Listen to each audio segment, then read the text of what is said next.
พร้อมกันจะได้ไหมอันนี้เป็นตอนกลับจากพัทยานะเดี๋ยวเรามาดูของที่เราซื้อมาตรงนี้ค่ะ เดี๋ยว ที่เป็นปัง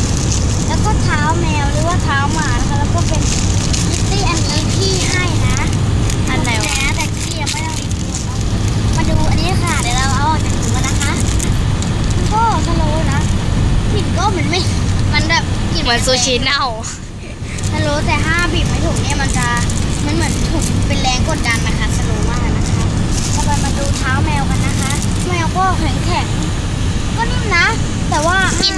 ถ้าเท้าแมวอยู่ในถุงเนี่ยเท้าแมวจะแข็งมากเลย ถ้าเท้าแมวออกมาเนี่ยเท้าแมวจะนิ่มมากเลยเดี๋ยวเขาจริงใกล้ๆหน่อยที่จริงอ่ะมันมีขนมกระดาษด้วยนะ แต่ว่าขนมกระดาษกับอย่างอื่นเดี๋ยวเราเอาไปรีวิวที่บ้านนะคะ เรารีวิวแค่ในคุชชี่ก่อนนะเพราะว่ารถอันนี้ขึ้นรถอยู่นะคะ ดูสิ ดูวิวก่อน โอ้โห พอแล้ว คุณขับเร็วมาก บ๊ายบาย